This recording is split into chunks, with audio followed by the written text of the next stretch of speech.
I was like questioning, how is this going to work? Because we were in the squatter camp, informal structure communities, and the Lord said to me that He's going to use that insignificant ministry to impact the world. I couldn't see anything coming from that place. And then the scripture that God gave me at the time was, I think it was Andrew that said to Nathaniel, come see this Jesus. They said, Jesus from where? He said, no, Jesus from Nazareth. They said, can anything good come out of that place? So I held on to the word that God is going to use this insignificant ministry. He's going to turn people's lives upside down, right side up, and He's going to send them into the world. If I look back now over these many years now, that's exactly what happened. Wow. That's exactly what happened. Praise God. And so, because I was a recipient of Mount Hope, scholarship and Dave Williams scholarship and Mary Joe,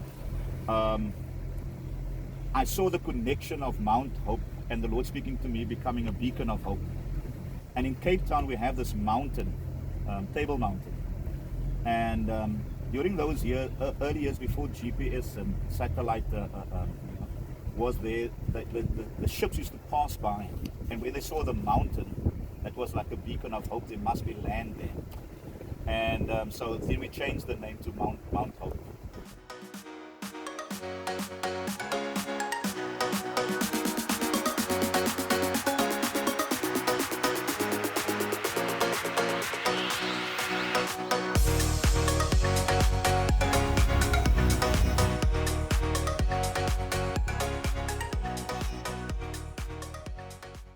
Dormitories for men and for ladies, but we were also looking at a skilled center. But I'm looking at a leadership academy, with all the stuff happening under one roof, but ultimately we must produce leaders.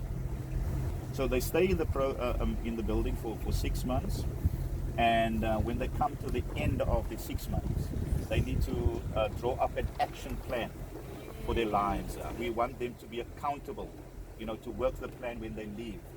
So when they're done with 6 months, we reintegrate them back into society. If they want to study, we connect them with universities or campuses, to continue their studies.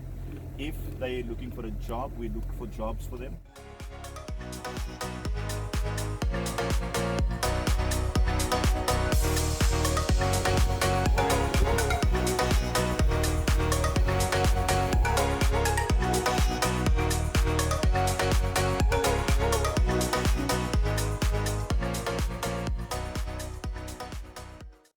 When we started out this program, because it's a faith-based program, our government didn't see an alternative to a health care approach.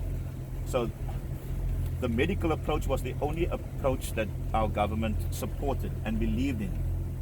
And so when I was out in San Francisco, I looked at the same model and I said to them, but our people are not born addicts. Our people are not born gangsters. They must have happened, something must have happened in their lives and stuff like that.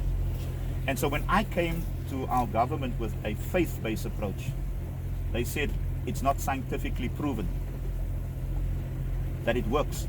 So that's the reason why I went to university. I had to go do research. So I proved to them that scientifically the faith-based approach works. Because in science, they talk about empirical research. So quantitative and qualitative research. So I did all that. I took the people's lives, wrote up their testimonies, and looked at the amount of people that have been helped, and I presented that in a document form, and that's where I got my master's. Me, I felt that more needed to be done, other than just the proclamation. The demonstration of the gospel was missing. The proclamation was the one thing, but I felt that the demonstration, taking somebody by the hand, walking with them, the act of love in that way.